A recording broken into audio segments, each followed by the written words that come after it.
مجھے اپنی بیٹیاں یاد آ رہی ہیں، زہرا نہیں، امت والی بیٹیاں.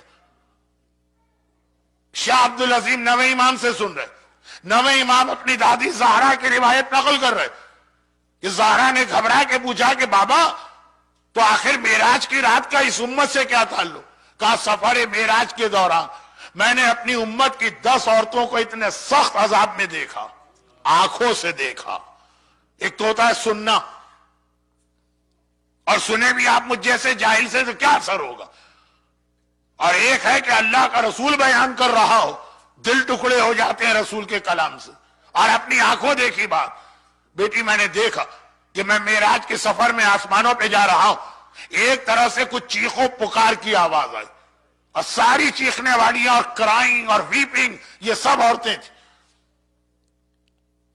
بھئی اب ہم لوگ تو عادی ہیں، ہم کو پتا ہے کہ مجلس میں اگر عورتیں آئی ہیں تو چیخو پکار ہوگی.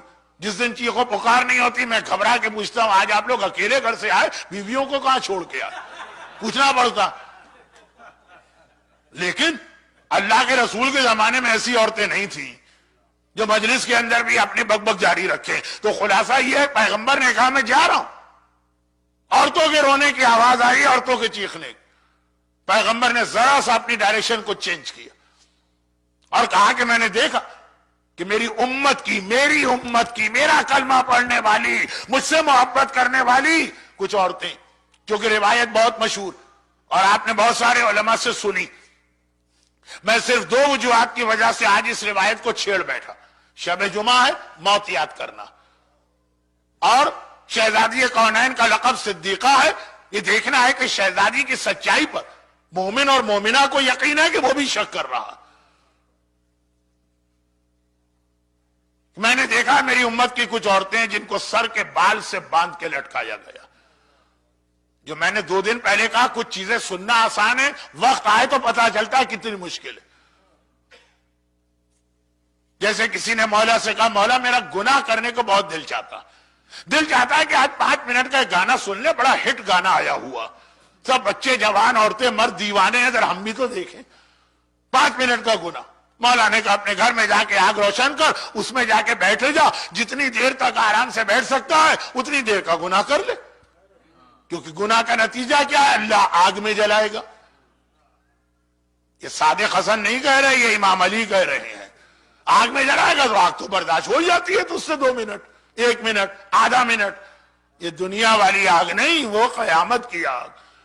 بالوں کو کھینچ کے دیکھیے تو پتا چلے گا کہ بال سے باندھ کے لٹکایا گیا ہے، وہ ہینگ ہے اپنے بالوں سے. شاید اس لیے بھی عورتوں کو سلمنگ کا بڑا شوق ہے کہ ذرا وزن کم ہو جائے گا تو ذرا تکلیف کم ہوگی، وزن زیادہ ہوگا تو خیر. تو اب یہ کہ پیغمبر کہہ رہے ہیں میں نے اپنی آنکھ سے دیکھا اس عورت کا چیخنا اور تڑپنا. پھر ذرا آگے بڑھا، میں نے دیکھا کچھ عورتیں جن کی زبان میں سوراخ کر کے ان کو زبان کی مدد سے باندھ کے لٹکایا گیا. اللہ، یہ زبان پکڑ کے آدمی جھٹکا دے تو اندازہ ہوتا ہے کتنا درد اور تکلیف ہے. اور کچھ آگے بڑھا تو میں نے دیکھا کچھ عورتیں ایسی ہیں جنہیں اپنے پیروں سے اس طرح لٹکایا گیا ہے کہ پیروں سے لے کے گھٹنوں تک ان کے آدھے جسم کو آگ گھیرے میں لیے ہوئے.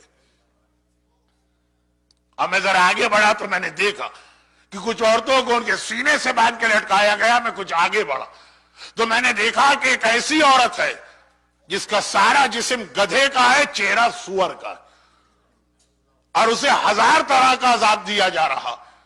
اور میں کچھ اور آگے بڑھا تو میں نے دیکھا ایک ایسی عورت ہے جس کو کتے کی شکل میں تبدیل کیا گیا، اور اس کے بدن میں آگ داخل کی جا رہی اور نکالی جا رہی. اور ان کا تڑپنا، ذرا سی گرم چائے یا کافی زبان پہ آ جائے تو آدمی بلبلا اٹھتا. اور کہا کہ میں ذرا آگے بڑھا تو میں نے دیکھا کچھ عورتیں اس طرح سے لٹکائی گئی ہیں باندھ کے کہ فرشتے آگ اور لوہے کی قینچیوں سے، وہ جو سیزر ہوتی، ان کے دائیں اور بائیں پہلو کا گوشت کاٹ کاٹ کے ان کو کھلا رہے. اور میں ذرا آگے بڑھا تو میں نے دیکھا کہ کچھ عورتیں ایسی ہیں جن کے ہاتھ اور پاؤں کو لوہے کی زنجیر میں باندھ کر انہیں اس طرح آگ میں پھینکا گیا ہے کہ سانپ اور بچھو ان کے جسم پر چل رہے ہیں، کرالنگ کر رہے ہیں، رینگ رہے ہیں اور ان کو کاٹ رہے ہیں. 2 دن پہلے جو میں نے کہا تھا کہ کچھ تکلیفیں یوں معلوم نہیں ہوتی، ہاتھ پاؤں باندھ دیا جائے، خالی ایک مکھی اگر آپ کے چہرے پہ چلے گی تو اتنا انکمفرٹیبل اور انیزی آپ محسوس کریں گے. ایک مچھر آ کے بیٹھ جائے، ہاتھ پاؤں بندھے، آپ اس کو ہٹا نہیں سکتے. سانپ اور بچھو خالی چل نہیں رہے، کاٹ بھی رہے.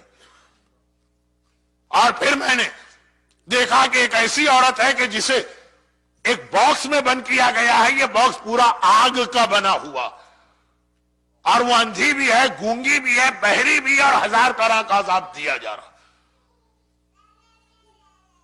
اور پھر میں نے ایک ایسی عورت کو دیکھا کہ جس کے جسم میں جتنے بھی داخل ہونے کے راستے، سب سے عجیب طرح کا عذاب اس کو دیا جا رہا.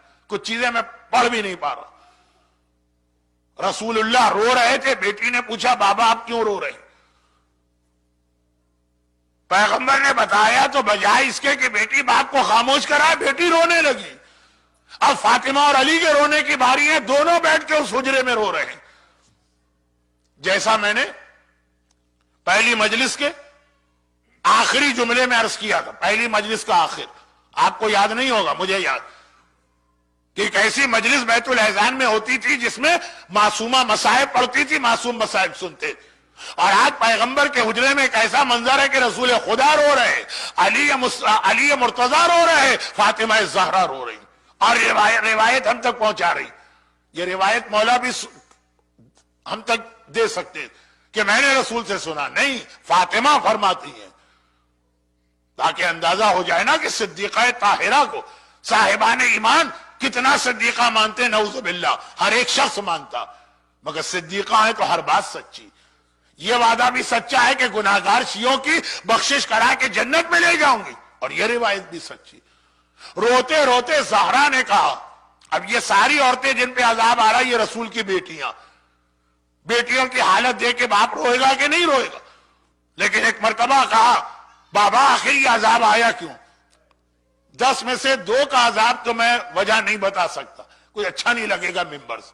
8 فرمایا جس عورت کو اپنے بالوں سے باندھا گیا، آپ سمجھ گئے، یہ وہ عورت کہ جو اپنے بال نامحرم سے نہیں چھپاتی تھی.